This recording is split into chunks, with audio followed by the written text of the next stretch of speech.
बिस्मिल्लाहिर्रहमानिर्रहीम। अस्सलाम वालेकुम डियर फ्रेंड्स, कैसे हैं? उम्मीद है आप सब खैरियत से होंगे। आज हम स्टार्ट करेंगे lecture number 2 from the super class spices. और लास्ट जो लेक्चर था हमारा वो असल में मैंने इंग्लिश में डिलीवर करने की कोशिश की, आपको समझाने की, but then I thought that then मुझे ये सोचा कि असल में आपको उर्दू में एक्सप्लेन किया जाए लेक्चर तो वो ज़्यादा बेहतर रहेगा आपके लिए, क्योंकि उसकी चंद एक रीज़न्स हैं। देखें, हम पीपीएससी की एग्ज़ाम्स की तैयारी कर रहे हैं, तो उसके लिए सबसे बेहतर चीज़ ये है कि आपको यूनिक करैक्टरिस्टिक्स जो हैं उनके साथ साथ उनकी जो अंडरस्टैंडिंग है वो भी बहुत इंपॉर्टेंट है। क्योंकि देखें, बेशक मैं यूनिक करैक्टर्स आपको बता दूं, सम टाइम क्या होता है कि वो एज इट इज़ एमसीक्यूज़ में नहीं पूछेंगे आपसे, ठीक है, एज इट इज़ एमसीक्यूज़ में नहीं पूछेंगे, बल्कि उसी चीज़ को थोड़ा सा घुमा के आपसे पूछा जा सकता है। दैट्स वाई मैंने सोचा कि हम इसको बिल्कुल बेसिक वे में करेंगे, अपनी जो मदर लैंग्वेज है उसके अंदर करेंगे। कुछ लेक्चर्स होंगे जो आपको पंजाबी में भी हम कोशिश करेंगे डिलीवर करें, बट अभी के लिए उर्दू में ही हम आपसे बात करेंगे और सारी चीज़ें सिखाने की कोशिश करेंगे। जैसा कि आपको पता है कि हमारे जो लेक्चर सीरीज़ हैं वो काफ़ी लंबे लॉन्ग लेक्चर्स होते हैं, बट आपके लिए बहुत फ़ायदेमंद रहेंगे, बिकॉज आज के इस लेक्चर में मैं आपको कॉन्ड्रिक थीस एंड ऑस्टिक थीस दोनों के दरमियान में डिफ्रेंशिएशन भी बताऊंगा, ठीक है। तो वीडियो स्किप नहीं करनी, क्योंकि अगर स्किप करेंगे तो क्या होगा कि ये आपके लिए थोड़ा नुकसानदेह साबित हो सकता है, क्योंकि नेक्स्ट पॉइंट जो है वो पीछे वाले से कनेक्टेड होंगे। तो दैट्स वाई आपको सारी वीडियो को देखना है, कम्प्लीटली देखना पड़ेगा, ठीक है। और ये जितने भी लेक्चर्स हैं, ठीक है, पीपीएससी से रिलेटेड, ये असल में यूट्यूब चैनल दी अल्फ़ा अकेडमी यज़मान के नेम से है, या फिर इस चैनल का जो पहले नेम था that is the Hadi 20 education system. तो यहाँ पर ज़ूलॉजी से रिलेटेड बहुत सारा आपको मटेरियल देखने को मिलेगा, इवन के प्रैक्टिकल्स भी। तो अगर तो आप बीएस ज़ूलॉजी फील्ड से रिलेटेड हैं तो ये आपके लिए बहुत ही बेनिफिट है कि हम आपको इसको जो जितने भी लेक्चर्स हैं या जितने भी गाइडलाइंस हैं वो आपको प्रोवाइड कर रहे हैं। इंशाल्लाह आपकी क्वालिफ़िकेशन और आपकी जो सिलेक्शन है उसमें ये बहुत ज़्यादा हेल्पफुल रहने वाले हैं। ओके गाइस, टाइम वेस्ट किए बगैर हम स्टार्ट करते हैं। लास्ट टाइम हम असल में एगनेथोसोम्स के बारे में पढ़ रहे थे। हमने पढ़ा था कि जो फाइलम कॉर्डेटा है वो बेसिकली डिवाइड हो गया। तो देखें बेटा, पीछे वाला जो लेक्चर है उसको रिवाइज लाजमी करिए, याद रखिए, ठीक है। अभी मैं थोड़ा सा रिवाइज करवा रहा हूँ, फीडबैक दूंगा। हमने असल में स्टार्ट किया है फाइलम कॉर्डेटा। फाइलम कॉर्डेटा में मज़ीद 2 ग्रुप्स थे, एक क्रैनिएटा का दूसरा नाम था प्रोटोकॉर्डेटा, और दूसरा था हमारे पास क्रैनिएटा का नाम, दूसरा नेम क्या था, यूकॉर्डेटा। उसके बाद euchordata is again divided into 2 सब फाइलम। उनमें से एक था यूरोकॉर्डेट्स एंड सिफेलोकॉर्डेट्स। यूरोकॉर्डेट्स के बारे में मैंने एक पॉइंट बताया था कि इनके अंदर जो टेल होती है वो सिर्फ इनके अंदर जो नोटोकॉर्ड होती है वो सिर्फ टेल वाले सेक्शन में है, बट सिफेलोकॉर्डेट्स की बात करें तो इनमें जो नोटोकॉर्ड है वो उनकी पूरी बॉडी में पाई जाती है। इसी तरह से जो दूसरा सब फाइलम है उसका नेम होता है वर्टिब्रेटा, ठीक है, वर्टिब्रेटा। तो वर्टिब्रेटा जैसे कि नाम से पता चल गया आपको कि यहाँ पे वर्टिब्राए मौजूद होंगे, तो वहाँ पे यूरो और सिफेलोकॉर्डेट्स के अंदर नोटोकॉर्ड है, बट इनके अंदर नोटोकॉर्ड को रिप्लेस कौन करेगा, आपका जो बेटा वर्टिब्राए है, ठीक है, आपका जो वर्टिब्रल कॉलम है वो इसको रिप्लेस करेगा। लेकिन याद रखना कि सब फाइलम वर्टिब्रेट के अंदर भी आहिस्ता आहिस्ता एवोल्यूशन हुई है। तो कुछ ऑर्गेनिज्म, स्टार्टिंग वाले ऑर्गेनिज्म ऐसे देखने को मिलेंगे जिनके अंदर आपको स्टिल जो नोटोकॉर्ड है वो परसिस्टेंटली तौर पे देखने को मिलेगी, ठीक है। तो जो वर्टिब्रेटा है वो वर्टिब्रेटा यहाँ पे लिखती हैं, ठीक है। तो जो वर्टिब्रेट्स हैं, vertebrates are divided into 2 main groups.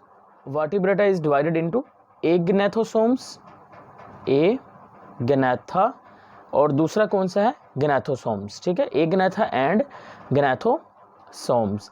अच्छा, अगर हम एग्नेथा की बात करते हैं तो कुछ जगह पर आपने देखा होगा कि एग्नेथा के नीचे उन्होंने लिखा है साइक्लोस्टोम्स, या फिर सम टाइम जैसे मैंने आपको क्लासिफिकेशन बताई तो वहाँ पर मैंने आपको क्या लिख कर दिया था, मैंने वहाँ पे आपको 2 क्लासेस लिख कर दी थी जो हमने एक्सप्लेन भी की थी। उनमें से एक क्लास थी क्लास मिक्सिनी, जिसमें हमने हैगफिशेस के बारे में पढ़ा था, फिर हमने लैम्प्रेस के बारे में पढ़ा था सिफेलोस्पिडोमॉर्फी के अंदर, और फिर हमने पढ़ा था सिफेलोस्पिडोमॉर्फी, और फिर हमने पढ़ा था ओस्ट्रैकोडर्म्स के बारे में। तो ये 3 जो मेन थे वो हमने लास्ट लेक्चर के अंदर कवर अप किए थे। लेकिन आज हम जो ग्नैथोसोम्स के बारे में पढ़ेंगे, ग्नैथोसोम्स की अगर हम बात करें तो ग्नैथोसोम्स मज़ीद 2 मेन ग्रुप्स में डिवाइड हो चुके हैं। इनमें से जो पहला ग्रुप है जिसके अंदर ट्रू फिशेस मौजूद हैं उसको हम नाम देते हैं पाइसिस का। ठीक है, जो ट्रू फिशेस हैं वो ना तो मिक्सिन क्लास मिक्सिनी के अंदर है, मींस हैग फिशेस ट्रू फिशेस नहीं है। अगर हम बात कर लेते हैं आपके पास सिफेलोस्पिडोमॉर्फे की बात कर लेते हैं, लैम्प्रेस की, वो भी ट्रू फिशेस नहीं है। ओस्ट्रैकोडर्म तो वैसे ही एक्सटेंट हो चुके हैं तो ये भी ट्रू फिशेस नहीं है। तो जितनी भी ट्रू फिशेस हैं वो सारी की सारी पाइसिस के अंदर मौजूद हैं और ट्रू फिशेस के जनरल कैरेक्टरिस्टिक्स लास्ट लेक्चर में कवर अप कर चुके हैं।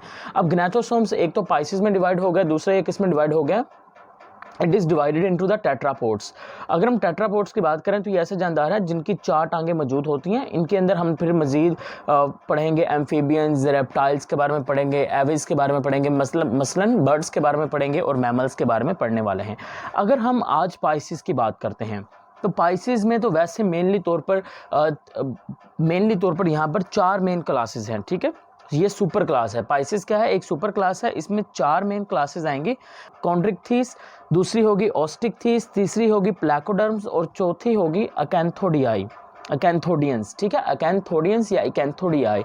तो ये 4 जो क्लासेस होंगी वो आपको यहाँ पर पढ़ने के देखने को मिलेंगे। अब इनके कितने यूनिक फीचर्स हैं, क्या क्या चीज़ें बहुत इंपॉर्टेंट हैं, वो हमने यहाँ पर कंपैरिजन के साथ पढ़नी है। बिकॉज कंपैरिजन के साथ पढ़ेंगे तो आपको ये बहुत अच्छे से प्रिपेयर्ड रहेंगे। ओके, तो चलिए स्टार्ट करते हैं।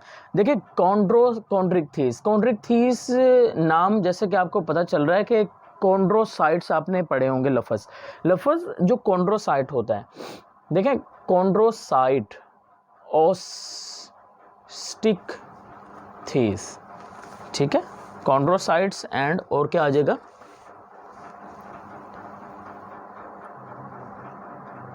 ऑस्टिकथीस। देखें, ऑस्टिकथीस लफ्ज़ निकला है ओशियस टिश्यू से, और ओशियस टिश्यूज जो होते हैं वो असल में पाए जाते हैं बोन्स के अंदर। कॉन्ड्रिक्थीस में लफ्ज़ जो पहला कॉन्ड्री है ये निकला है आपके पास कहाँ से, कॉन्ड्रोसाइट से। कॉन्ड्रोसाइट्स जो होते हैं वो कार्टिलेज से बने होते हैं। तो आपने कहना है कि जो कॉन्ड्रिक्थीस होंगी इसके अंदर हमने ऐसी फिशेस प्लेस की हैं जो कि क्या होंगी, जो हम कहेंगे कि कार्टिलेज से मिलकर बनी हुई हैं। तो ये कौन सी फिशेस हैं? These fishes are made up of cartilage, ये कार्टिलेज से मिलकर बनी है। लेकिन जो ऑस्टिकथीस होंगी ये कार्टिलेज से मिलकर नहीं बनी, बल्कि ये कौन सी फिशेज हैं? These are the bony fishes, ये बोनी फिशेज हैं। और वो कौन सी फिशेस होंगी? कार्टिलेजिनियस फिशेस होंगी। अच्छा, इसका मतलब ये नहीं होता कि जो कार्टिलेजिनियस फिश होती है, जो कार्टिलेज से मिलकर बनी होती है, शायद उसका स्केलेटन वीक होता है। नहीं, ऐसा कुछ भी नहीं है। असल में अगर हम बात करते हैं ना, सबसे बड़ा एक जानदार है जो कि बड़ा ताकतवर ऑर्गेनिज्म है, जिसके अगर हम टीथ की बात कर लेते हैं, वो ऑर्गेनिज्म को पूरे का पूरा खा सकता है। इवन के अगर हम बात कर लेते हैं ना बफेलोज वगैरह की, काऊ की, तो जो शार्क होती है वो काऊ को भी इवन खा सकती है। उसकी एक रीज़न होती है, वो हम पढ़ेंगे जब हम उसके डाइजेस्टिव सिस्टम की तरफ जाएंगे या बॉडी की तरफ मूव करेंगे। तो देखिए, शार्क इतना बड़ा ऑर्गेनिज्म है, ये जो है असल में ये कार्टिलेजिनियस फिश है, ये कॉन्ड्रिक्थीस से बिलोंग करेगा। ठीक है, और अगर हम ऑस्टिकथीस की बात करते हैं तो ये असल में क्या है, आपके पास बोनी फिशेस हैं। ओके, इसकी जो एग्जांपल्स हैं, इसकी एग्जांपल्स हम जैसे जैसे फॉरवर्ड मूव करेंगे तो हम इसकी एग्जांपल्स जो होंगी वो रीड आउट करते जाएंगे। अच्छा, नेक्स्ट अगर हम बात कर लेना आपसे कॉन्ड्रिक्थीस की, तो कॉन्ड्रिक्थीस जो होती हैं ये असल में ऐसी फिशेस होती हैं जो कि मोस्टली तौर पर रहना पसंद करती है मेरीन इन्वायरमेंट के अंदर। ठीक है, तो ये कहाँ पे रहती हैं? They are present in the marine environment. लेकिन अगर हम ऑस्टिकथीस की बात करते हैं तो ऑस्टिकथीस जो होंगी ये मेरीन इन्वायरमेंट के अंदर नहीं होती, बल्कि ये कहाँ पर पाई जाएंगी? ये फ्रेश वाटर इन्वायरमेंट के अंदर देखने को मिलेंगी। ठीक है, तो ये पहला पॉइंट कार्टिलेज वाला। दूसरा पॉइंट कौन सा आ गया? ये मेरीन इन्वायरमेंट के अंदर रहती हैं, ये वहाँ पर पाई जाती हैं। और ये कहाँ पर रहती हैं? ये फ्रेश वाटर जो इन्वायरमेंट है ये उसके अंदर पाई जाती हैं। ओके, अगर हम बेटा इनकी बात कर लेना कॉन्ड्रिक्थीस के बारे में, तो कॉन्ड्रिक्थीस की जो बॉडी होती है ना, इनकी बॉडी के ऊपर स्केल्स मौजूद होते हैं। होप सो मुझे अब बताने की ज़रूरत नहीं है, बिकॉज मैंने लास्ट में बड़ा एक्सप्लेन किया था कि स्केल्स क्यों चाहिए होते हैं। अगर स्केल्स की बात करें तो जो शार्क होती है ना, शार्क की अगर आप नॉर्मल फ़ोटो देखो तो उसके अंदर उसके ना ऊपर आपको वो ऐसे लगे कि बल्कि जैसे कि बिल्कुल उसकी स्मूथ स्किन है, बल्कि असल में जब आप उसको माइक्रोस्कोप की मदद से बढ़ा करके देखोगे ना तो आपको उसकी ना जो बॉडी होगी उसके ऊपर ना स्केल्स देखने को मिलेंगे। अब किस तरह के स्केल्स मौजूद होते हैं? उनके बॉडी के ऊपर एक स्पेशल टाइप के ना स्केल्स होते हैं जिसको हम नाम देते हैं प्लेक्वाइड स्केल्स का। ये पॉइंट नहीं भूलना, यानी कि ये कौन से स्केल्स पाए जाएंगे, प्लेक्वाइड्स जो स्केल होते हैं वो पाए जाते हैं। अब प्लेक्वाइड जो स्केल होते हैं उनकी शेप कैसी होती है, असल में बेटा अगर आप स्केल को कुछ इस तरह से मैं बना के देता हूँ, तो ये जो शेप है स्केल की, this one is known as a placoid scale. ये कौन सा स्केल है, ये आपके पास प्लेक्वाइड स्केल्स होते हैं कुछ इस तरह से। लेकिन अगर हम ऑस्टिक थीस की बात करते हैं, तो जो ऑस्टिक थीस होती हैं ये असल में फ्रेश वाटर में तो जाहिर सी बात है मौजूद होती हैं, लेकिन एक और पॉइंट ऐड कर लें, ये फ्रेश वाटर के साथ साथ इनके कुछ जो मेंबर्स होते हैं वो मरीन इन्वायरमेंट में भी रह सकते हैं। और इनके अंदर जो एंडोस्केलेटन था कॉन्ड्रिक थीस के अंदर वो कार्टिलेज का था, ऑस्टिक थीस के अंदर जो एंडोस्केलेटन है वो बोनी बोन्स का है। और इनका जो एक्सोस्केलेटन है वो स्केल्स पर मुश्तमिल है। इनका भी जो एक्सोस्केलेटन है वो किस पर मुश्तमिल होगा, वो भी स्केल्स पर मुश्तमिल होगा। लेकिन कौन कौन से स्केल्स, अगर हम बेटा बात कर लेते हैं इनके टिनॉइड स्केल्स के बारे में, ठीक है, ctenoid scale, cycloid scale, ganoid scale, cycloid scales या गाइनॉइड स्केल्स की बात कर लें, तो ये जो स्केल्स होते हैं ये इनका एक्सोस्केलेटन होता है और ये आपको कहाँ पे देखने को मिलेंगे, ऑस्टिक थीस में देखने को मिलेंगे। अब टिनॉइड स्केल्स कैसे होते हैं या साइक्लॉइड कैसे होते हैं, देखें अगर तो मैं इस तरह से ना गोल शेप में बना देता हूँ, तो ये जो स्केल होंगे कुछ इस तरह से, ये जो स्केल्स होंगे this one is known as a cycloid scale. लेकिन अगर मैं इन साइक्लॉइड स्केल की जो एक साइड है उसकी एक साइड इस तरह से कर दूं, ये कुछ इस तरह से, अभी अगर मैंने जो शेप है इसके देखें एक तरफ से ऐसे कर दी, तो अब ये कौन से हैं, ये मेरे पास साइक्लॉइड नहीं है, बट ये कौन से इनको क्या नाम देंगे, इनको हम नाम देंगे टिनॉइड स्केल्स का नाम दे देंगे। क्लियर होगी बात। अब अगर हम ऑस्टिक थीस की बात करते हैं, तो ऑस्टिक थीस की जो बॉडी होती है it is a streamline body. कौन सी बॉडी होती है, स्ट्रीमलाइंड होती है, स्ट्रीम लाइन बॉडी, ठीक है। इनकी बॉडी कौन सी होगी, स्ट्रीमलाइन होती है। और सबसे यूनिक पॉइंट यहाँ पर है, एमसीक्यूज बनेगा या बन सकता है, तो इनका जो माउथ होता है ना ऑस्टिक थीस का, इनका माउथ होता है टर्मिनल होता है। लेकिन अगर हम इनके माउथ की बात करते हैं, कॉन्ड्रिक थीस की या शार्क के माउथ की बात करते हैं, तो इनका जो माउथ होता है ना वो वेंट्रल होता है। अब इसका मतलब क्या हुआ, मैं एक यहाँ पे एक डायग्राम आपको बना के थोड़ी दिखा देता हूँ।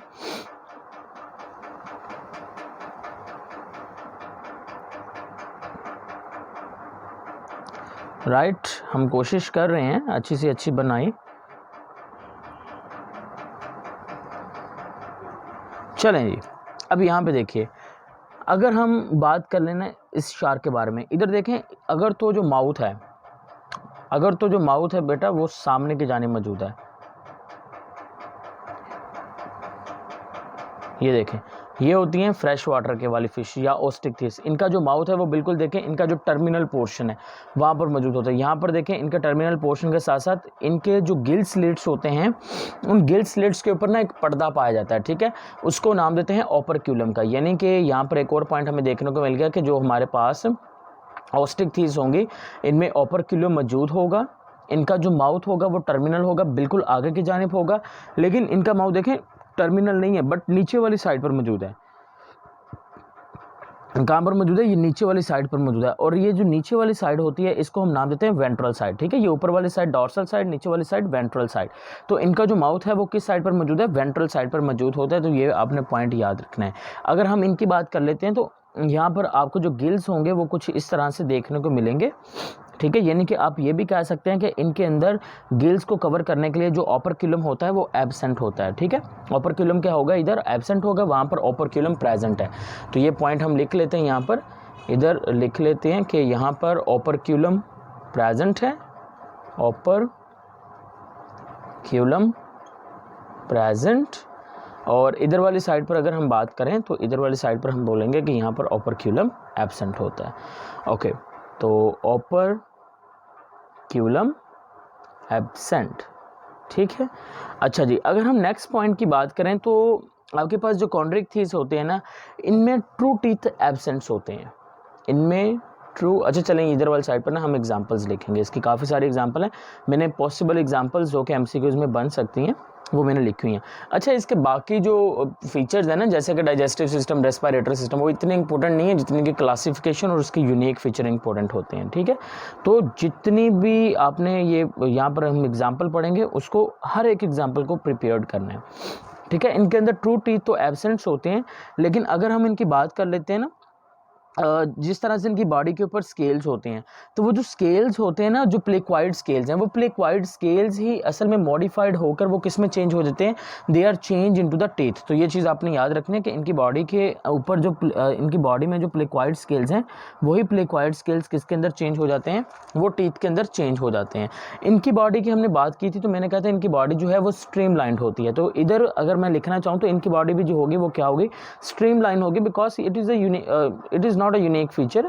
लेकिन क्योंकि वो वाटर वाले इन्वायरमेंट के अंदर है, लिक्विड मीडियम के अंदर मौजूद है, तो जाहिर सी बात है उनको रेजिस्टेंस का सामना करना पड़ेगा। तो उससे बचने के लिए उनको ऐसा करना पड़ता है। देखें, ये अभी स्टार्ट वाला ग्रुप है, यानी कि पाइसिस का जो स्टार्ट वाला ग्रुप है वो है हमारे पास कॉन्ड्रिक्थीस। तो कॉन्ड्रिक्थीस की अगर हम बात कर लें, देखें कॉन्ड्रिक्थीस के अंदर जो नोटोकॉर्ड होता है वो परसिस्टेंट होता है थ्रू आउट द लाइफ। ठीक है, नोटोकॉर्ड क्या होगा, परसिस्टेंट होगा, यानी कि आप ये नहीं कह सकते कि यहाँ पर नोटोकॉर्ड नहीं होते, इनके अंदर वर्टिब्राई होते हैं, बट हम लिखेंगे नोटोकॉर्ड जो होगा, नोटोकॉर्ड परसिस्टेंट होगा थ्रू आउट द लाइफ। और इनका एक पॉइंट मैंने आपको नहीं बताया कि इनके जो टीथ होते हैं, जो कि प्लेक्वाइड स्केल्स हैं, मॉडिफाइड प्लेक्वाइड स्केल्स होते हैं, वो असल में ना बैकवर्डली डायरेक्टेड होते हैं।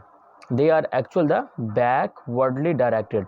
अच्छा, ये जो प्लेक्वाइड स्केल्स होते हैं ये भी बैकवर्डली डायरेक्टेड है। उसकी रीज़न ये होती है कि देखें, जब वो पानी में से उन्होंने फ्लॉट करके जाना है ना, तो उस वक्त क्या होगा कि अगर तो जो स्केल्स हैं वो पीछे की तरफ होंगे, देन रेजिस्टेंस को कम करने में ये बहुत ज़्यादा हेल्पफुल होते हैं। और अगर हम उनके माउथ पार्ट की बात करते हैं तो वहाँ पर उसकी रीज़न ये होती है कि जो बैकवर्ड अगर अरेंज होंगे तो वो किसी भी ऑब्जेक्ट को या जो प्रे होगा उसको बड़ी आसानी से वो कैप्चर करने में हेल्पफुल होते हैं। ठीक है, यहाँ पर सबसे इम्पोर्टेंट पॉइंट अब वाला कि इनके अंदर जो एयर ब्लैडर होते हैं वो एब्सेंट्स हैं। एयर ब्लैडर इनके अंदर क्या है, एब्सेंट होते हैं। लेकिन अगर हम ऑस्टिकथीस की बात करते हैं तो ऑस्टिकथीस के अंदर एयर ब्लैडर प्रेजेंट होते हैं, एयर ब्लैडर प्रेजेंट होते हैं। अच्छा, ये असल में देखें इसकी क्या है कि एयर ब्लैडर का काम क्या होता है। देखें, एयर ब्लैडर का काम ये होता है कि ये बुएंसी को मेंटेन करता है। बुएंसी मैकेनिज्म एक ऐसा मैकेनिज्म होता है जिसमें ना जो फिश होती है वो पानी की डिफरेंट लेयर्स के अंदर ना फ्लॉट करने के काबिल होती है। यानी कि सपोज डैट एक फ़िश है जो कि बिल्कुल पानी के नीचे वाली सरफेस पे फ्लॉट कर रही है। अब ज़रूरत पड़ने पर वही जो फ़िश है वो पानी की ऊपर वाली सरफेस पे, यानी सरफेस ऑफ द वाटर पे जाना चाहती है, या बॉटम पे रहना चाहती है, बॉटम से ऊपर वाली सरफेस पे आना चाहती है, तो वो क्या करेगी, वो कौन सा मैकेनिज्म यूज़ करेगी, वो ना इस एयर ब्लैडर को यूज़ करेगी। एयर ब्लैडर के अंदर बुएंसी मैकेनिज्म के ऊपर हम बहुत डिटेल में पढ़ेंगे, चार पाँच पॉइंट्स होंगे, हम देखेंगे इसका एडवांटेज क्या है। बट मैं थोड़ा सा भी बता दूं कि क्या होगा कि ना कुछ फिशेस ऐसी होती हैं जिसमें क्या होगा कि जो एयर ब्लैडर होता है ना वो कनेक्टेड हो जाता है। एयर ब्लैडर असल में ना वो अपने माउथ पार्ट यानी कि ओसोफेगस के साथ कनेक्ट करते हैं, जिसकी वजह से ना वो एयर को फिल कर लेते हैं अपने एयर ब्लैडर के अंदर। जब एयर जो है एयर ब्लैडर में फिल हो जाती है, उसके नतीजे में जो फिश होती है, जो शार्क है, शार्क के अंदर तो एब्सेंट होता है जो फ्रेश वाटर होती है। जैसे कि अगर हम सी हॉर्सेस की बात कर लेते हैं, या फिर अगर हम बात कर लेते हैं कटला की बात कर लें, लिबियो रोहेटा की बात कर लें, क्लैरिस की बात कर लें, बीटा की बात कर लें, टायरोफाइलम की बात कर लें, या फिर अगर हम एक्जोसीटस की बात कर लेते हैं, फ्लाइंग फिश की बात कर लें, तो ये जितनी भी फिशेज़ हैं हमारे पास जो कि ऑस्टिकथीस से बिलोंग करती हैं, इन सभी में यही मैकेनिज्म है। ये अपने एयर ब्लैडर के अंदर हवा भरेंगे, हवा भरने के बाद ये पानी की ऊपर वाली सरफेस पर भी आ सकते हैं और ज़रूरत पड़ने पर ये नीचे की तरफ भी जा सकती हैं। तो ये देख लें, जो शार्क है, शार्क के अंदर एयर ब्लैडर एब्सेंट है। अब देखें, एयर ब्लैडर एब्सेंट होने का अब नुकसान देखिए क्या है इनके साथ। अगर ऑस्टिकथीस जो बोनी फिशेज़ हैं, अगर ये पानी के अंदर रुक जाती हैं, ठीक है, सपोज डैट ये पानी की फ़र्ज़ कर लेते हैं ये सारा का सारा है, अगर ये पानी के अंदर इस जगह पे रुक जाती हैं तो क्या होगा, ये देखें, ये बोनी फिशेज़ यहाँ पर है, ये आपके पास फ्रेश वाटर यहाँ पर है। अगर जो बोनी फिश है वो अगर वो रुक जाती है तो क्या होगा कि वो पानी में वहीं पे ठहरी रहेगी, वो नीचे की तरफ नहीं जाएगी। लेकिन अगर हम बात कर लेते हैं ना कार्टिलेजिनस फिशेज़, वो पहले यहाँ पर थी, लेकिन जैसे वो रुकी, मूव करना रुकी, तो वो पानी के नीचे वाली लेयर पर बिल्कुल नीचे वाली सरफेस पे चली जाएगी। जब वो नीचे वाली सरफेस पे चली जाएगी तो उसको दोबारा से वापस ऊपर आना बहुत मुश्किल हो जाएगा। तो दैट्स वाई जो कॉन्ड्रिक्थीस होती हैं, जो शार्क होती हैं, इनको अपनी लाइफ में हमेशा चलते रहना होता है। ठीक है, इनको क्या करना है, हमेशा मूव करते रहना है, इनको एक जगह पे स्टॉप नहीं करना, क्योंकि अगर ये रुक गए तो इनका जो रेस्पिरेटरी सिस्टम है वहाँ से लेकर इनको बहुत सारे प्रॉब्लम्स क्रिएट हो सकते हैं इनके लिए। दैट्स वाई ये कंटिन्यूसली मूव करते रहते हैं। लेकिन ऑस्टिकथीस के अंदर ऐसा कुछ नहीं होता, अगर ये रुक भी जाएँ तो ये पानी में वहीं पे रहेंगी, वो नीचे की तरफ बॉटम डेवलप की तरफ मूव करके नहीं जाएंगे। क्लियर होगी बात। तो that is about the buoyancy mechanisms and air bladder. अच्छा, अगर हम बात कर लेते हैं इसके हार्ट के बारे में। देखें, मैं थोड़ा सा आपको बता ही देता हूँ कि हार्ट के बारे में। अभी देखें, अगर हम हार्ट की बात करते हैं ना, तो जो हार्ट होता है वो असल में, मैं यहाँ पे लिख देता हूँ। देखें, पाइसिस के बाद टेट्रोपोड्स की बात करनी है। टेट्रोपोड्स में हमारे पास एम्फीबियंस आएंगे, ठीक है।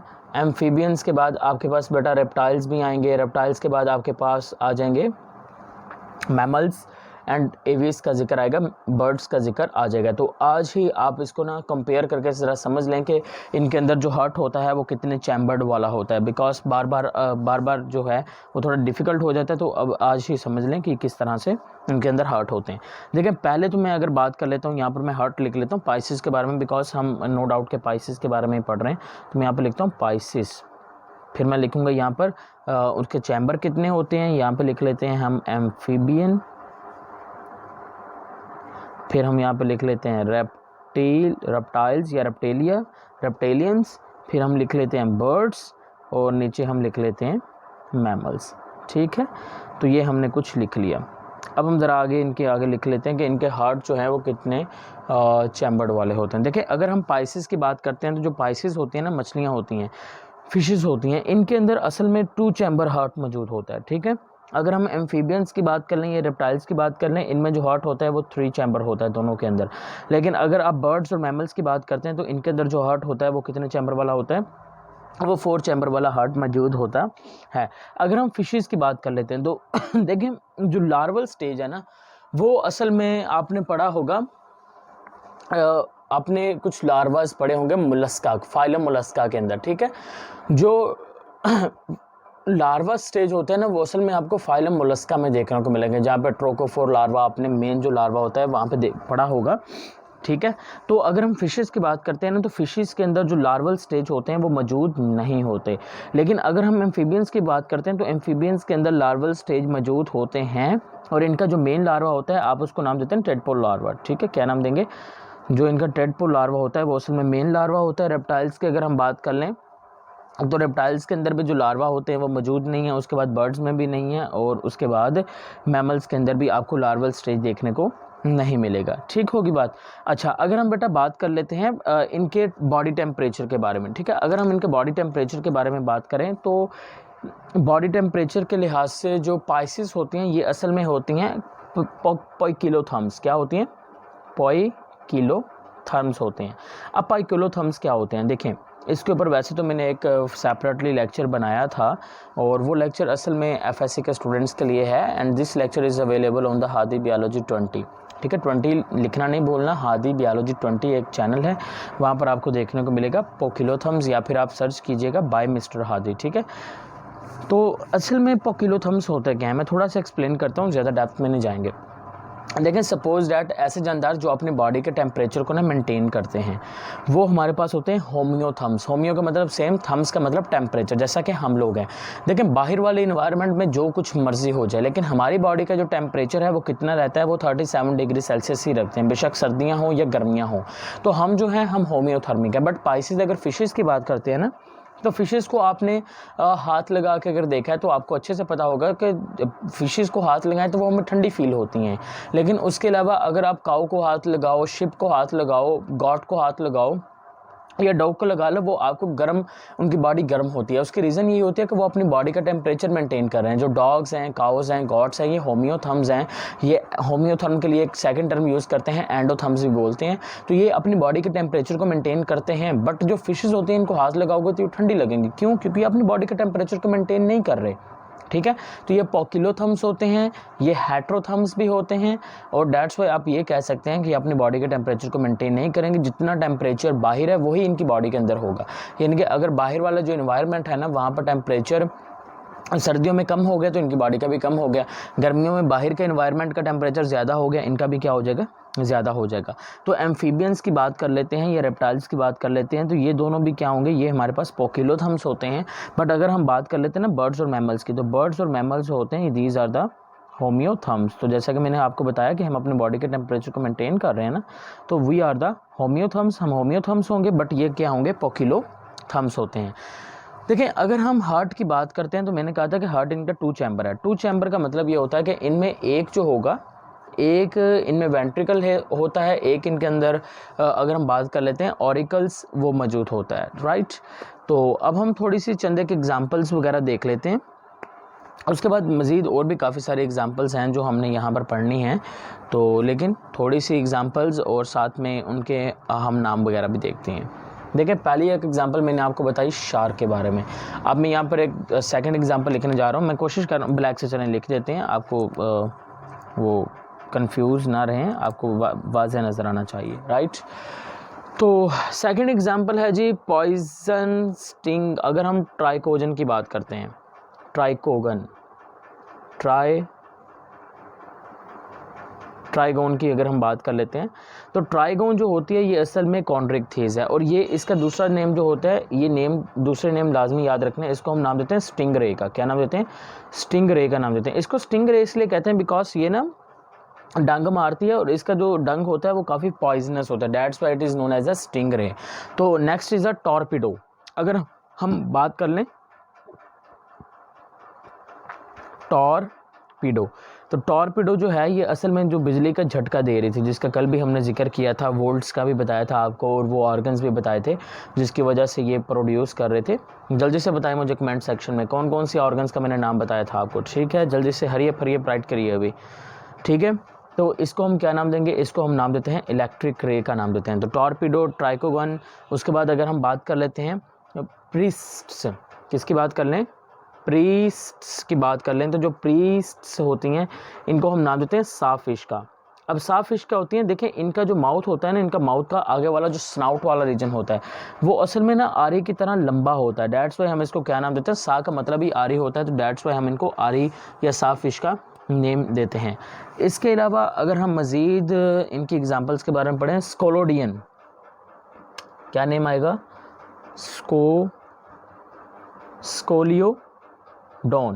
स्कोलियोडोन। It is a dog fish. Dog fish क्यों कहेंगे बिकॉज जिस तरह से डॉग जो होता है वो काफ़ी दूर से स्मेल कर सकता है, इसी तरह से इसके जो सेंस ऑफ ऑल्फैक्शन होती है वो भी काफ़ी ज़्यादा होती है, दैट्स वाई। अच्छा, इसके बाद अगर हम बात कर लेते हैं हैमर हेड शार्क के बारे में। किसके बारे में? हैमर हेड शार्क के बारे में बात कर लेते हैं, या फिर इसका दूसरा नेम क्या होगा? स्फायरना। क्या नेम होगा? स्फायरना या फिर हैमर। देखिए मेरे पास स्पेस कम है, आप मैं बोलता जा रहा हूँ तो आप लिखते जाइए। हैमर हेड शार्क की बात कर लें। अच्छा जी, अगर हम उसके बात कर लेते हैं टाइगर शार्क के बारे में, तो tiger shark it is also belongs to the chondrichthyes. और कल मैंने आपको बताया था कि जो वेल है वो असल में क्या है? एक मैमल होती है, वो असल में कोई भी किसी भी फिश की क्लास में प्लेस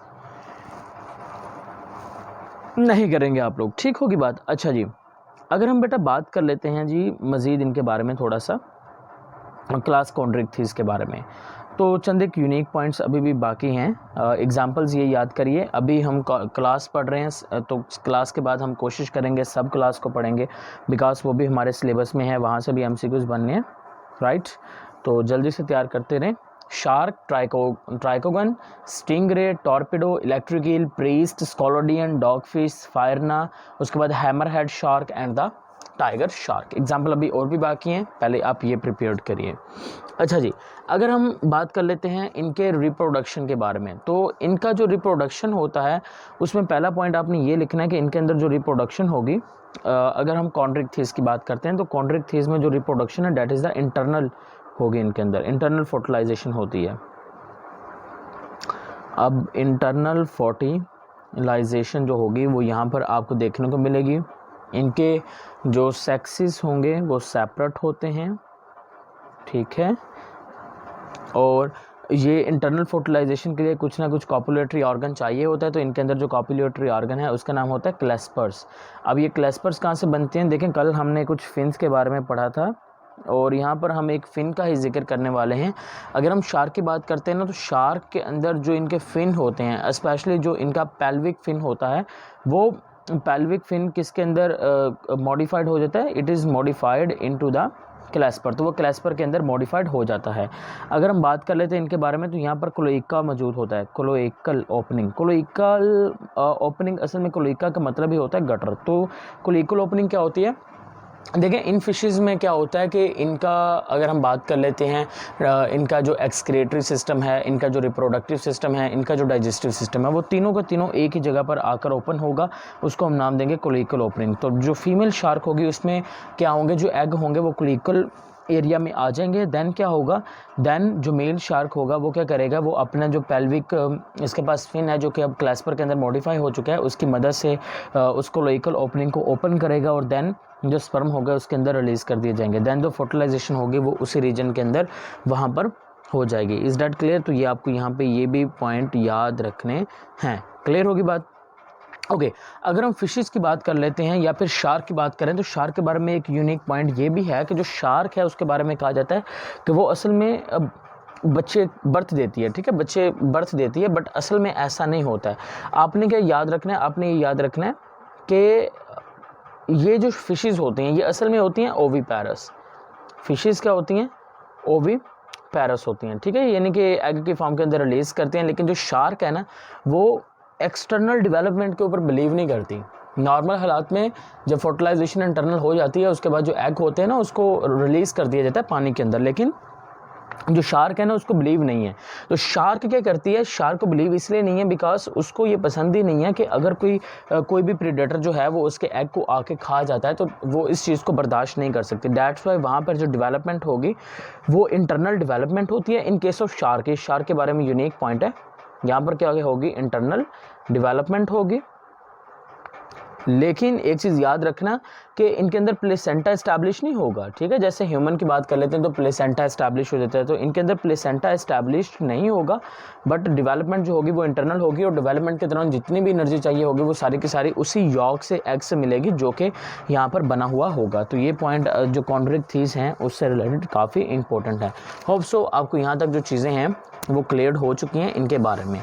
उसके बाद क्या होता है, देखिए शार्क के बारे में इसलिए कहा जाता है कि जो शार्क है वो विविपैरस है। क्यों कहते हैं?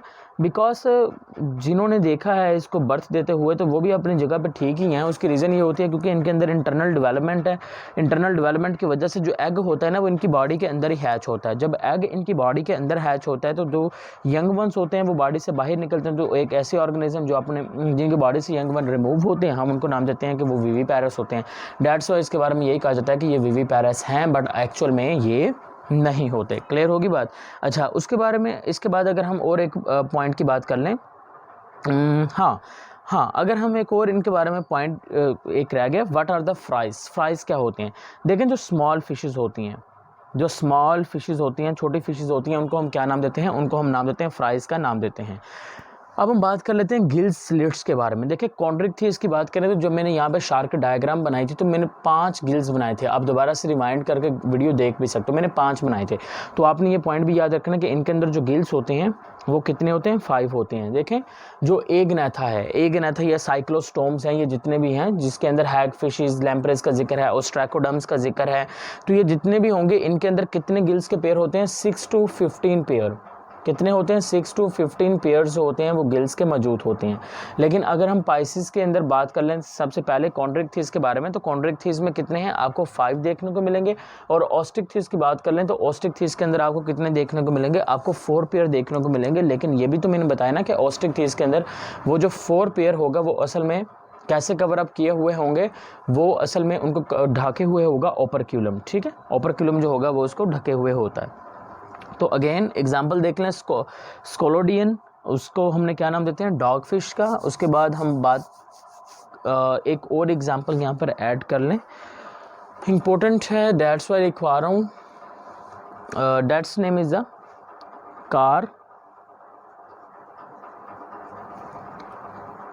कारकारोडन। ठीक है, कारकारोडोन ग्रेट वाइट शार्क। क्या नेम है? Great white shark is a कारकोरोडोन।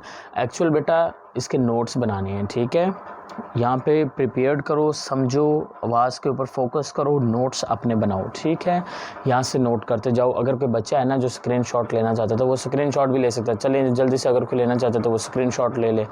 Right, अच्छा जी, अब हम बात कर लेते हैं ओस्टिक के बारे में। देखिए, मैं ओस्टिक को बीच में इसलिए छोड़ दिया बिकॉज जितने पॉइंट्स कंपैरिजन वाले थे वो तो हमने पढ़ लिए। अब जो भी पॉइंट्स हमने पढ़ने हैं वो कॉन्ड्रिक के बारे में ज़्यादा इंपॉर्टेंट है, दैट्स वाई हमने ज़्यादा मेन फोकस उनके ऊपर रखा। अब हम वापस ओस्टिक की तरफ आते हैं। ओके गाइस, हमने बात की थी इनके अंदर जो एंडोस्केलेटन है वो बोन्स का बना है। एक्सोस्केलेटन इनके अंदर भी बना होगा, लेकिन वो ctenoid scale, cycloid scale, ganoid scales का मिलकर बना हुआ होगा। स्ट्रीमलाइन बॉडी होती है, माउथ इनका टर्मिनल होता है, इनके अंदर 4 पेयर्स ऑफ गिल्स होते हैं, ओपर्क्यूलम मौजूद होता है, इनके अंदर एयर ब्लैडर मौजूद होते हैं, इनके अंदर बॉयंसी मैकेनिज्म होता है, लेकिन इसके अंदर बॉयंसी मैकेनिज्म नहीं होता।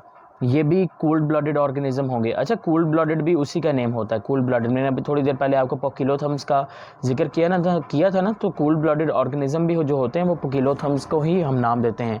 उसके बाद अगर हम बात कर लें इनके अंदर, यहाँ पर तो हमने फर्टिलाइजेशन पढ़ ली कि इनके अंदर फर्टिलाइजेशन के लिए क्लैस्पर्स मौजूद हैं, बट ऑस्टिक थीस के अंदर क्लैस्पर्स नहीं होते। इनके अंदर जो फर्टिलाइजेशन होती है ना वो होती है जी एक्सटर्नल, यानी कि अगर आप किसी भी फ्रेश वाटर से पानी पीना चाह रहे हैं और जहाँ पर फिशेस मौजूद हैं तो वहाँ से पानी नहीं पीजिएगा, बिकॉज वहाँ पर बहुत सारे आपको स्पर्म्स और एग्स देखने को मिल सकते हैं। तो फर्टिलाइजेशन इनमें क्या होती है, इनके अंदर फर्टिलाइजेशन एक्सटर्नल होती है, और ये असल में ओविपैरस होते हैं। ठीक है, they are the oviparous, but shark in case of some time इसको ओविपैरस कहते हैं, कुछ सम टाइम इसको विविपैरस भी कह दिया जाता है। और इनके अंदर जो डेवलपमेंट होती है वो क्या होती है, डायरेक्ट डेवलपमेंट होती है। Development is direct in the osteichthyes के अंदर डेवलपमेंट डायरेक्ट होती है। अब इसकी एग्जांपल लाजमी सुनिए और याद करिए। अच्छा, कुछ फिशेस ऐसी होती हैं जो कि हवा में फ्लाई करती हैं, ठीक है, उसका नाम क्या होता है, इसको हम नाम देते हैं एक्जोसीटस का नाम देते हैं। एक्जोसीटस क्या होती है, ये असल में ना फ्लाइंग फिश होती है। फ्लाइंग फिश क्या होती है, ये असल में सबसे पहले क्या करेगी, अपने जो एयर ब्लैडर है ना उसके अंदर हवा भरेगी। हवा भरने के बाद पानी के सरफेस पे आएगी। पानी के सरफेस पे आने के बाद इसके जो पेयर्ड फिन होते हैं, जिसको हम नाम देते हैं, हमने बोला था 2 तरह के, जो 3 फिन ऐसे होते हैं जो कि अनपेयर्ड होते हैं। उनमें से पहला डॉर्सल फिन, कॉर्डल फिन, और तीसरा हमने पढ़ा था इनका डॉर्सल फिन होता है, कॉर्डल फिन और एनल फिन, ये अनपेयर्ड फिन है। लेकिन फिर पेल्विक फिन और अगर हम बात कर लेते हैं पेक्टोरल फिन, वो पेयर्ड होती हैं। तो एक्जोसीटस में क्या होता है कि इनके जो पेक्टोरल फिन्स होते हैं वो मॉडिफाइड होते हैं, और मॉडिफाइड होने के बाद ना वो विंग लाइक स्ट्रक्चर बनाते हैं, जिसकी वजह से ये हवा में उड़ते तो नहीं है, बट पानी से निकलने के बाद लंबी सारी छलांग लगाने के बाद फिर पानी के अंदर चले जाते हैं। तो दैट्स वाई हम इसको क्या नाम देते हैं, फ्लाइंग फिश का नाम देते हैं या एक्जोसीटस का नाम देते हैं। मैंने आपको कहा था कि जो ऑस्टिक थीस ये फ्रेश वाटर में भी हैं और मेरीन में भी हैं। तो पहले अब जो मैं जिसकी एग्जाम्पल लिख रहा हूँ ना, ये पहले मैं लिखूंगा एग्जाम्पल मेरीन की, फिर मैं लिखूंगा फ्रेश वाटर की। तो मेरीन के अंदर जो ऑस्टिक थीस पाई जाती हैं उनमें से पहली कौन सी आएगी, एक्जोसीटस आती है। एक्जोसीटस के बाद अगर हम दूसरे नंबर पर देखें तो इसके अंदर क्या आएंगे, हिप्पोकैम्पस आता है। ठीक है, हिप्पोकैम्पस जिसको हम सी हॉर्स का नाम भी देते हैं। अच्छा जी, सी हॉर्स के बारे में एक यूनिक फीचर याद रखें कि देखें, सी हॉर्स एक ऐसा एनिमल होता है जिसके अंदर जो पेरेंटल केयर्स होते हैं वो मेल प्रोवाइड करते हैं। देखिए, नॉर्मल हालात में क्या होता है कि जो फीमेल होती है वो प्रेग्नेंट होती है, वो पेरेंटल केयर प्रोवाइड करती है बच्चों को, बट इस केस में क्या होता है कि जो मेल होते हैं वो प्रेग्नेंट होते हैं। यानी कि प्रेग्नेंट होने का मतलब क्या होता है कि ये क्या होता है कि जो एग सेल और स्पर्म सेल आपस में फर्टिलाइज्ड हो जाते हैं, उसके बाद वो जो फर्टिलाइज्ड एग होते हैं वो जो मेल हिप्पोकैम्पस है ना, उनके बैली जो पेट वाला हिस्सा होता है ना, उसके आगे एक थैली मौजूद होती है। जैसे अगर हम मार्सुपियल्स की बात कर लें या फिर कैंगरोज की बात कर लें, उनके भी पेट के आगे थैली होती है ना जिसमें बच्चे रखते हैं। सेम टू सेम हिप्पोकैम्पस में भी, मेल हिप्पोकैम्पस में भी ये मैकेनिज्म होता है, जिसकी वजह से ये कहा जाता है कि ये पेरेंटल केयर्स प्रोवाइड करते हैं। और इंटरनेट में कुछ जगह पे ये भी लिखा जाता है कि जो मेल हिप्पोकैम्पस हैं वो प्रेग्नेंट होते हैं। ठीक है, तो ये आपको चीज़ यहाँ पे याद रखनी होती है कि ये पेरेंटल केयर में इन्वॉल्व होते हैं। तो ये वो ऑस्टिक थीस हैं जो कि मेरीन एनवायरनमेंट के अंदर पाई जाती हैं। अब अगर हम फ्रेश वाटर के बारे में बात कर लें तो फ्रेश वाटर में सबसे पहले हमारे पास आ जाएगा लेबियो रोहेटा। ये असल में जो मछली हम लोग खाते हैं ना घरों में, तो ये राहू भी इसको बोलते हैं। क्या बोलते हैं, राहू। तो ये असल में वो मछली है। उसके बाद अगर हम बात कर लेते हैं कटला, ठीक है, तो ये कटला फिश भी जो है ये भी हम यूज़ करते हैं। इसको भी हम कटला ही लिखते हैं। इसको हम क्या लिखेंगे, इसको हम लिखते हैं राहू लिखते हैं, उसको कटला लिखते हैं। और तीसरे अगर हम बात कर लेते हैं क्लैरिस की बात कर लें तो ये आपके पास मैगोर, तो ये भी हम क्या करते हैं, एज अ फूड के तौर पर यूज़ करते हैं। तीसरी अगर हम बात कर लेते हैं एक्वेरियम, ये आपके पास आ गई मेराइन, ये आपके पास कौन सी आ गई, फ्रेश वाटर। और अब हम बात कर लेते हैं एक्वेरियम की, देखिए एक्वेरियम वो फिशेस होती हैं जो असल में क्या होते हैं, जो घरों में या फिर सम टाइम आपने कुछ प्लेसेस पे देखा होगा, वहाँ पर वो बॉक्सेस के अंदर बंद की जाती हैं, ठीक है, डेकोरेशन के लिए। तो उनमें से एक होती है जी बीटा, ये बहुत फाइट करती है, ठीक है, इसको फाइटिंग फिश भी कहते हैं, फाइटिंग फिश बीटा, वो कहते हैं ना बेटा बेटा, तो आप बेटा से याद रखिए। और एक और एग्जांपल टैरो फाइलम, ठीक है, टैरो फाइलम या फिर एंजल फिश। तो ये असल में जो एग्जांपल हैं, these are the example of the osteichthyes. But यहाँ तक जल्दी से अगर करना है आपको नोट डाउन तो नोट डाउन कीजिए, फिर हम नेक्स्ट आगे मूव करते हैं कॉन्ड्रिक्थिस की मज़ीद क्लासिफिकेशन की जानिब। देखिए मैं एक चीज़ की गारंटी आपको प्रोवाइड करूंगा कि लेक्चर जो होंगे वो कम्प्लीटली हर एक चीज़ क्लियर करवाएंगे, बट लेक्चर छोड़ के नहीं भागना, कोशिश किया करो कि जो लेक्चर होता है ना वो एक ही वक्त में सारा लेक्चर लिया करो। सम टाइम क्या होता है कि कुछ लोगों के पास टाइम कम होता है, तो आप क्या करें, उसकी स्पीड तेज़ कर सकते हैं, स्पीड तेज़ करके भी आप सुन सकते हैं, बट मैं फिर भी सही स्पीड से आपको काम करवा रहा हूँ। ओके, तो लेक्चर जो होगा वो 1 घंटे का रखना है, इससे ज़्यादा हमने लेके नहीं जाना। तो 42 मिनट ऑलरेडी हो चुके हैं, ऑलमोस्ट 40 मिनट्स के करीब टाइम हो चुका है। तो बाकी इंशाल्लाह 20 मिनट्स में कवर अप करते हैं, सब क्लासेस कवर करने की कोशिश करते हैं कॉन्ड्रिक्थिस के बारे में। ओके गाइस, जल्दी से नोट कर लें, और जो यहाँ पर इस चैनल पे नए हैं वो जल्दी से इस चैनल को सब्सक्राइब भी करें, अपने दोस्तों के साथ शेयर भी करें, बिकॉज जो इल्म होता है वो शेयर करने से ज़्यादा फैलता है, बढ़ता है। पाकिस्तान की तरक्की में हम सब ने मिलके काम करना है, ठीक है। तो आप सब कोशिश करिए कि इस वीडियो को लाजमी तौर पर कम से कम अपने 3 से 4 फैलोज़ के साथ तो कम से कम लाजमी शेयर कीजिए ना, राइट। ओके, तो अब हम चलते हैं मज़ीद क्लासिफिकेशन की जानिब। और अब क्योंकि हमने सबसे पहले सुपर क्लास स्टार्ट की थी, सुपर क्लास स्पाइसेस के बारे में, जो कि असल में अराइज कहाँ से हुई थी, गनेथोसोम्स से, ठीक है। अब सुपर क्लास जो स्पाइसेस है वो सुपर क्लास स्पाइसेस मज़ीद डिवाइड होगी क्लासेस के अंदर। 4 क्लासेस थी, उनमें से 2 क्लासेस हैं वो हमने पढ़ ली। तो 2 क्लासेस रहती हैं वैसे। तो मैं पहले मुझे बताइए कि 2 क्लासेस वो पहले थोड़ी सी बता दूं या फिर कॉन्ड्रिक्थिस की जो मज़ीद क्लासिफिकेशन है वो करनी है। अच्छा, दूसरी जो 2 क्लासेस में चलें उनके बारे में पहले पढ़ा देता हूँ, राइट, क्योंकि अगर नोट्स तैयार कर रहे हो तो फिर वो साथ में ही कर लो तो अच्छा रह जाएगा।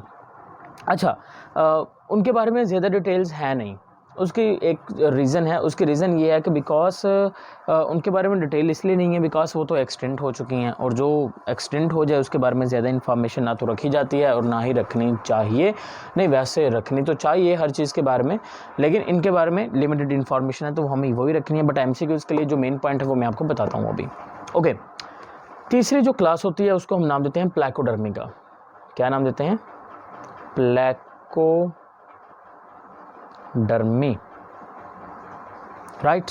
अब प्लैकोडर्मी के बारे में आपने यहाँ पर एक इम्पोर्टेंट पॉइंट जो याद रखना है वो ये होता है कि ये असल में आर्मर्ड फिश होती हैं। पॉइंट नंबर 1 MCQs बन सकता है कि which one is the armoured fish, armoured fish. तो आर्मर्ड फिश हमारे पास क्या होती हैं? आर्मर्ड फिश हमारे पास होती हैं placodermi. The placoderms are the armoured fish. इनकी जो हड्डियों की प्लेट में बंद होती है, ठीक है।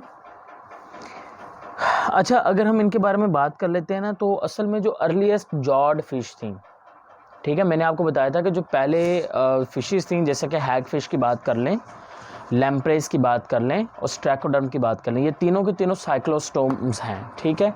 इनके अंदर जॉज नहीं थे, पूरे के पूरे माउथ वाले हिस्से में इनके टीथ मौजूद होते थे, यानी कि जैसा कि हमारे जो दांत हैं वो हमारे जो जबड़े हैं ना उसके अंदर फिक्स हैं, लेकिन उनके फिक्स नहीं थे। इसी तरह से अगर हम प्लैकोडर्मी की बात कर लें तो ये सबसे पहले वाली अर्लीस्ट अगर जॉड फिश की बात कर लें, अर्लीस्ट जॉड फिशेस की बात कर लें तो वो आपके पास कौन सी हैं? These are the placodermi. Placodermi are the earliest jawed fish but they are extinct now. ये क्या हो चुकी हैं? एक्सटिंक्ट हो चुकी हैं, ये अब मज़ीद इस दुनिया में नहीं हैं और इनके कोई भी डिसेंडेंट्स भी मौजूद नहीं हैं, ठीक है। अच्छा, इसकी चंद एक एग्जांपल्स हैं वो आप नोट कर लें, मैं यहाँ पे लिख देता हूँ, काफ़ी ट्रिकी सी हैं। क्लाइमेटस, CLI, क्लाइमेटियस, राइट। अच्छा जी, उसके बाद अगर हम बात कर लेते हैं हेट्रोसिरल फिन,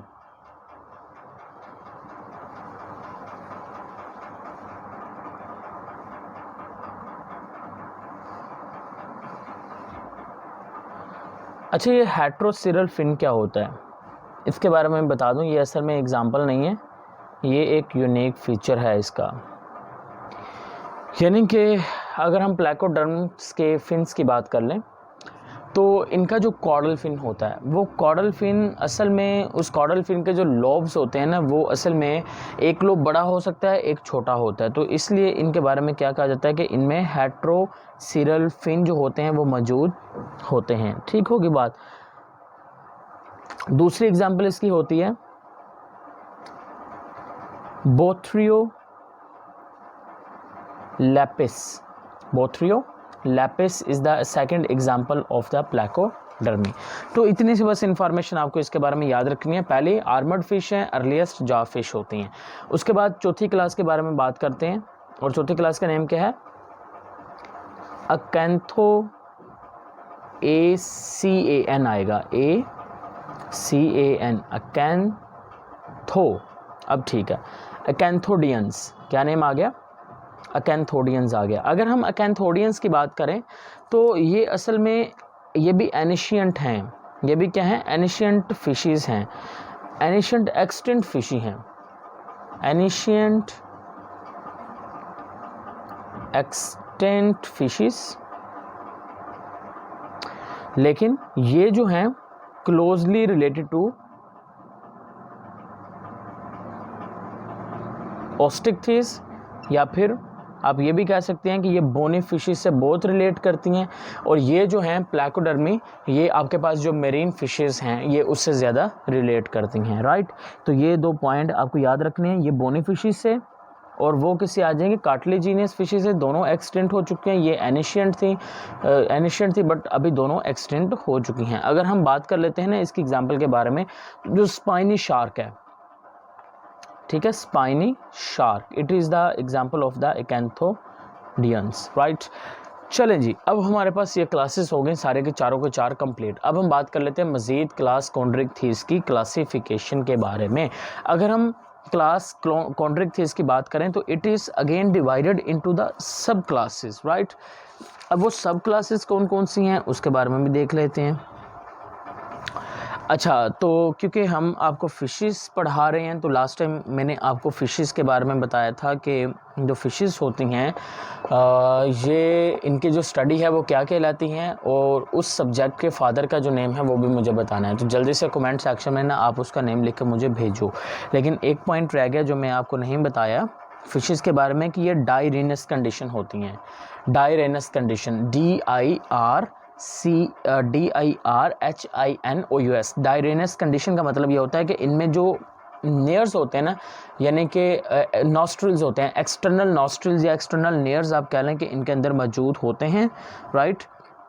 तो ये चीज़ आपने इसके बारे में याद रखनी है। और हाँ, एक और इम्पोर्टेंट पॉइंट आपको नहीं बताया, बल्कि समझाना था मुझे, वो मेरे जहन से निकल गया कि मैंने आपको ये तो बता दिया कि इनका जो हार्ट होता है वो कितने चैम्बर्ड वाला होता है। जल्दी से बोलिए, 2 चैम्बर हार्ट था। लेकिन इनके अंदर जो 2 चैम्बर हार्ट होता है ना, वो असल में कौन सा होता है, it is a venous heart. कौन सा हार्ट होता है, वेनस हार्ट इनके अंदर पाया जाता है। अब वेनस हार्ट का मतलब क्या होता है, देखें, एक तो आपको कंफर्म है कि इनके अंदर एक आर्टरियम है, यानी कि एक ऑरिकल है, और एक क्या है, इनके अंदर वेंट्रिकल मौजूद होता है। अब वेनस हार्ट एक ऐसा हार्ट होता है जिसमें ना जो ऑक्सीजनेटेड ब्लड है वो कभी भी हार्ट में जाता ही नहीं है। सब ये आ गया हार्ट से यहाँ से ब्लड वेसल्स निकलेंगी, वो असल में जाएंगी किसके पास, गिल्स, वो चली जाएंगी गिल्स के पास ब्लड को लेके ना।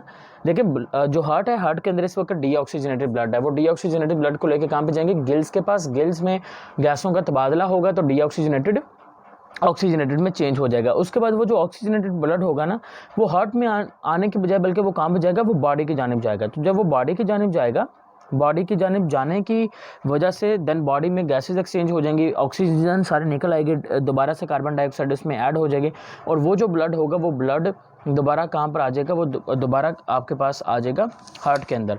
अब यहाँ पे देखें, हार्ट के अंदर कौन सा ब्लड आ रहा है, ऑक्सीजनेटेड आ रहा है कि डीऑक्सीजनेटेड आ रहा है, डीऑक्सीजनेटेड ब्लड आ रहा है। सो दैट्स वाई हम ये भी कह सकते हैं कि इनके अंदर इनका जो हार्ट है वो वेनस हार्ट होता है, एक ऐसा हार्ट जिसमें हमेशा डीऑक्सीजनेटेड ब्लड आए, उसको हम क्या नाम दे देंगे, उसको हम वेनस हार्ट का नाम देते हैं। अच्छा, अगर हम इनके आरबीसीज की बात कर लें, क्योंकि अब वेनस सिस्टम के बारे में बात हो रही है तो थोड़ा सा और डिस्कस कर ही लेते हैं। अगर हम आरबीसीज की बात करें तो हमने ये पढ़ रखा है कि आरबीसीज के अंदर जो न्यूक्लियस होता है वो एब्सेंट होता है, बट यहाँ पे याद रखना है कि इनके जो ब्लड होगा ना, इनके जो आरबीसीज होंगे ये न्यूक्लिएटेड होते हैं।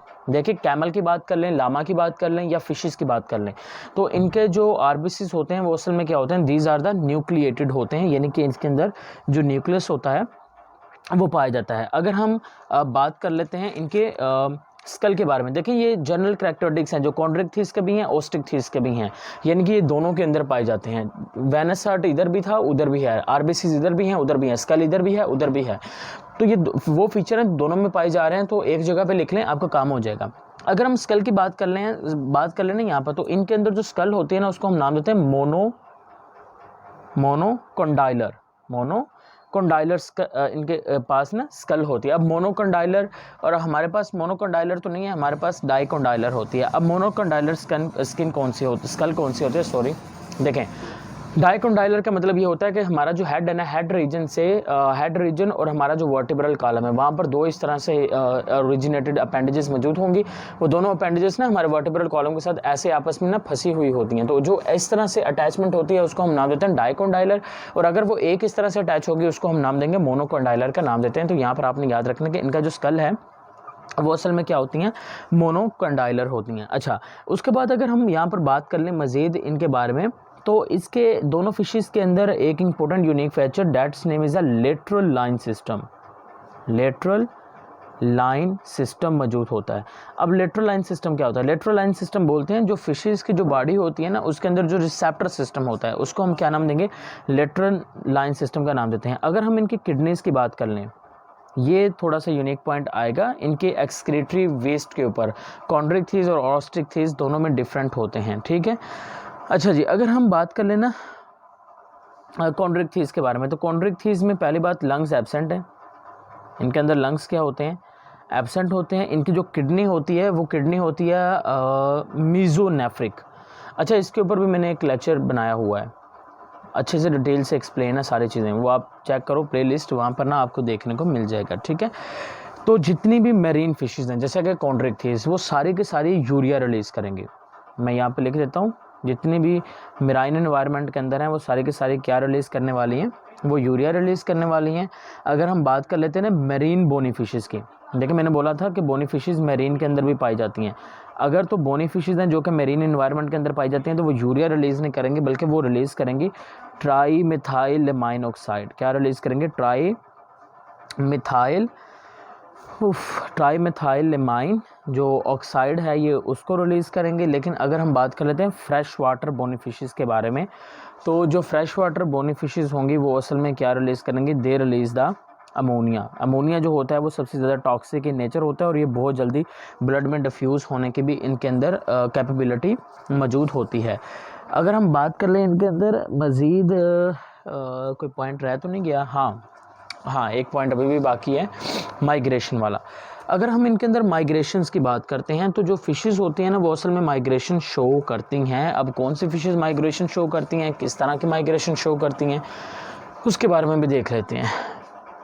देखें, अगर हम इनके अंदर माइग्रेशन की बात करें तो ये सीजनल माइग्रेशन शो करेंगी। दो तरह की माइग्रेशन होती है, एक होती है कैटाड्रोमस माइग्रेशन और दूसरी होती है एनाड्रोमस माइग्रेशन। देखिए कैटाड्रोमस माइग्रेशन में क्या होता है कि अगर जो मछली है, जो फ़िश है, वो कहाँ पे रह रही है, वो फ्रेश वाटर में रह रही थी, लेकिन जब उसका ब्रीडिंग सीजन आया तो उसको फ्रेश वाटर से मूव करके कहाँ पे जाना पड़ा, उसको फ्रेश वाटर से वो मूव करके मेरीन एनवायरनमेंट में अगर तो मूव करके गई तो हम उसको क्या नाम दे देंगे, हम नाम दे देंगे ये जो कैटाड्रोमस है, इट इज़ अ कैटाड्रोमस, बिकॉज ये फ्रेश वाटर से कहाँ पे मूव करके गई, मेरीन एनवायरनमेंट के अंदर, तो ये कैटाड्रोमस है। इसकी एग्जाम्पल में क्या आ जाएगा, इसकी एग्जाम्पल में अगर हम बात कर लेते हैं ना इंग्विला, तो इंग्विला फ़िश एक ऐसी फ़िश होती है जो कि कैटाड्रोमस बिहेवियर शो करेगी। लेकिन अगर हम एनाड्रोमस की बात करें तो नॉर्मली तौर पर जो फिशेस होती हैं वो किस एनवायरनमेंट में, मेरीन एनवायरनमेंट के अंदर, लेकिन एट द एंड या at the start of the breeding season उनको कहाँ पे जाना पड़ेगा, फ्रेश वाटर बॉडीज़ में, तो उसको हम नाम दे देंगे एनाड्रोमस, नाम दे देंगे माइग्रेशन का, सीजनल माइग्रेशन। और ये किस में होती है, इसके सबसे जनरल एग्जांपल अगर हम साल्मोन की बात कर लें, अगर हम स्टर्जन की बात कर लें, स्टर्जन, अगर हम हिल्सा की बात कर लेते हैं, हिल्सा, तो इन सब के अंदर आपको कौन सी देखने को मिलेंगी, आपको एनाड्रोमस देखने को मिलेंगे। साल्मोन, स्टर्जन एंड हिल्सा, इनके अंदर आपको एनाड्रोमस लोकोमोशन देखने को मिलेगी। So that are the unique features, are the features of the chondrichthyes and osteichthyes. ये सारे जो हैं ये कॉन्ड्रिक्थिस में भी हैं, ऑस्ट्रिक्थिस में भी हैं, बट किस चीज़ को छोड़कर, ये जो एक्सक्रीटरी प्रोडक्ट हैं इन चीज़ों को छोड़कर ये आपने याद रखना है, ठीक है। अच्छा, एक यूनिक फीचर और ये सबसे इम्पोर्टेंट है वो ये होता है कि मैंने आपको बताया था कि जो कॉन्ड्रिक्थिस हैं उनके अंदर ओपरक्यूलम नहीं है, राइट, लेकिन एक कॉन्ड्रिक्थिस के अंदर एक फिश ऐसी भी आती है जिसमें ओपरक्यूलम है वो ना, यूनिक फीचर सबसे डिफरेंट है, उसका नाम होता है काइमेरा, ठीक है। तो काइमेरा जो है वो असल में एक ऐसी फ़िश है जो कि मैरीन एनवायरनमेंट के अंदर पाई जाती है, बट उसके अंदर जो ओपरक्यूलम होता है वो मौजूद होता है। तो ये भी आपको यहाँ पे याद रखनी है, राइट। मैंने आपको कॉन्ड्रिक्थिस जब पढ़ा रहा था स्टार्ट पे, मैंने आपको बोला था कि जो कॉन्ड्रिक्थिस होती हैं, कॉन्ड्रिक्थिस में असल में मैंने आपको कहा था कि ये जैसे कि शार्क की एग्जांपल मैंने दी थी, तो मैंने कहा था जो शार्क होती हैं वो सम टाइम जो बड़ी बड़ी सी काऊ होती है ना उसको भी खाने की उनके अंदर कैपेबिलिटी होती है। उसके एक रीज़न है, उसकी रीज़न ये होती है कि भाई जो कॉन्ड्रिक्थिस है ना, ये ना असल में इनका जो इंटेस्टाइन वाला पोर्शन होता है वो बड़ा हो सकता है, ज़रूरत पड़ने पर ऑन डिमांड ये बड़ा हो सकता है, राइट। तो क्या होगा कि यहाँ पर कि इनके ना जो इंटेस्टाइन्स होती है ना वहाँ पर ना स्पाइरल वॉल्स मौजूद होते हैं। तो स्पाइरल वॉल्स इनके अंदर मौजूद होते हैं जिसको हम स्पाइरल लिख लें यहाँ पर, स्पाइरल वॉल, या फिर अगर हम स्क्रोल वाल्व की बात कर लेते हैं तो spiral valve and scroll valves are present in them. As a result इनके अंदर ये जो रीजन्स होंगे ये क्या हो सकते हैं, बड़े हो सकते हैं। ओके, लेट मी गैस कितना टाइम रह गया हमारे पास टाइम थोड़ा सा बच गया, थोड़ा सा ही बचा है। ओके, चलें ऐसा करते हैं, कॉन्ड्रिक्थिस की जो मज़ीद क्लासिफिकेशन है वो नेक्स्ट लेक्चर में कंटिन्यू करेंगे। ऑस्ट्रिक्थिस के बारे में थोड़ा सा और यूनिक फीचर अगर कोई हमें मिलता है तो उसके बारे में पढ़ लेते हैं। अब क्योंकि यही थोड़ा सा टाइम है तो इस थोड़े से टाइम में हम यही कर पाएंगे अच्छे से। अच्छा जी, तो अगर हम बात कर लेते हैं इनके बारे में, तो ये जो फ़िश होती हैं हमारे पास ऑस्ट्रिक्थिस, ये जो हमारा हाउसेस होते हैं ना, हाउस के अंदर ये बहुत ही कम पाई जाती हैं, और इनकी जो बॉडी होती है ना वो स्पिंडल शेप होती है। इनकी बॉडी जो होती है वो क्या होगी, वो असल में स्पिंडल शेप होती है। उसके ना 3 रीजन्स होते हैं। इनमें पहला जो रीजन आएगा वो आपके पास हेड होता है, दूसरा रीजन आपके पास ट्रंक होता है, और तीसरा रीजन जो होगा उसको आप नाम दे देंगे हेड, ट्रंक एंड टेल। तो 3 रीजन्स इनके अंदर पाए जाएंगे। और चौथा पॉइंट आपको ये भी याद रखना है कि जो फिशेस होती हैं ना इनके अंदर नेक इज़ एब्सेंट, इनके अंदर नेक मौजूद नहीं होती। तो ये आपको याद रखना है कि इनके अंदर नेक क्या होती है, नेक इनके अंदर एब्सेंट मौजूद होती है।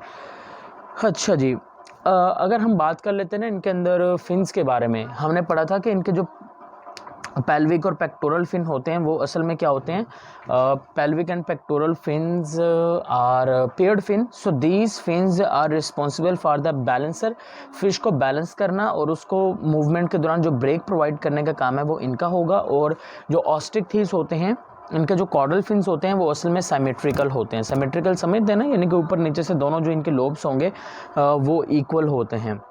अच्छा, उसके बाद और कोई पॉइंट जो रह गया हो, हाँ, सबसे इम्पोर्टेंट चीज़, अगर बेटा आपका कोई भी क्वेश्चन है तो वो आप कमेंट सेक्शन में लाजमी पूछें।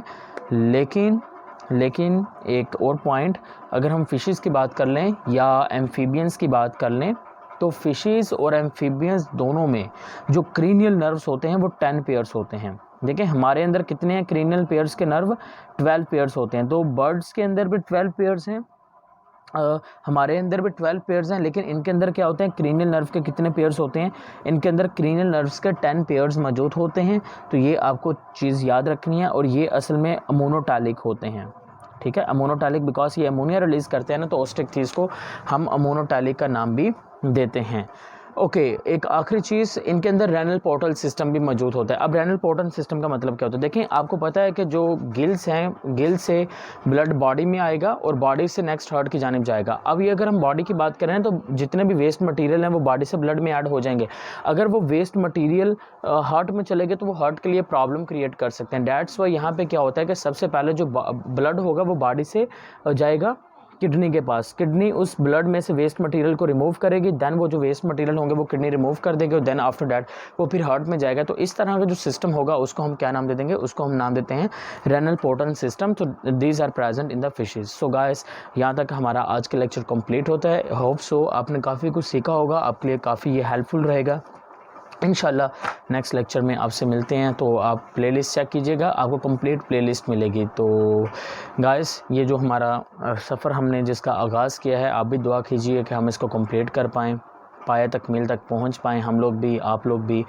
तो आप हमारी हेल्प कीजिए चीज़ों को शेयर करने में। कोई भी क्वेश्चन है आप लाजमी पूछिए, कोई नई चीज़ आपने रिसर्च की है उसके बारे में लाजमी बताइए, पूछिए, क्वेश्चंस कीजिए, दोस्तों से शेयर कीजिए, इल्म को बढ़ाइए।